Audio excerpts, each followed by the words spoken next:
আমাদের প্রত্যেকটি কাজ, প্রত্যেকটি কর্মকাণ্ড, সরকারের প্রত্যেকটি কর্মসূচি যেটি বাস্তবায়ন হচ্ছে, প্রত্যেকটির ব্যাপারে আমাদের প্রধানমন্ত্রী, মাননীয় প্রধানমন্ত্রী, তিনি জবাবদিহিতার প্রতিটি স্তর করেছেন, প্রত্যেকটি ক্ষেত্রে তিনি জবাবদিহিতা নিশ্চিত করেছেন।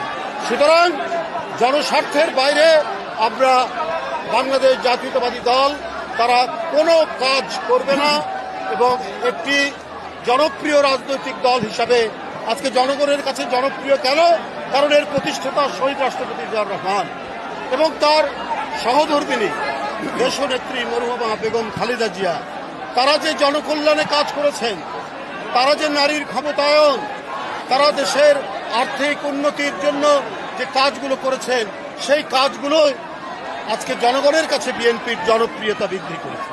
এখন তার সুযোগ্য পুত্র, জ্যেষ্ঠ পুত্র তারেক রহমান সেই ধারাবাহিক কাজ এবং তার নতুন কিছু কর্মসূচি যেটি জনগণের মাঝে অত্যন্ত জনপ্রিয়তা লাভ করেছে, সেগুলো তিনি বাস্তবায়ন করছেন।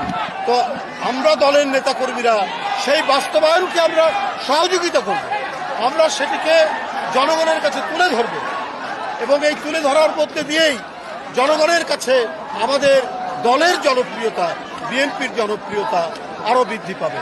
তাই নেতাকর্মীরা তাদেরকে সারা দেশের যারা হয়তো দুই একজন থাকতে পারেন, বিভিন্ন অনৈতিক কর্মকাণ্ডে থাকতে পারেন, তাদেরকে বলবো যে 5ই আগস্টের পর থেকে দেখেছেন আমাদের চেয়ারম্যান কত শক্ত হাতে যারা দলের নাম ভাঙিয়ে নানা ধরনের অপকর্মে যুক্ত ছিলেন তাদের বিরুদ্ধে শক্ত পদক্ষেপ নিয়েছেন।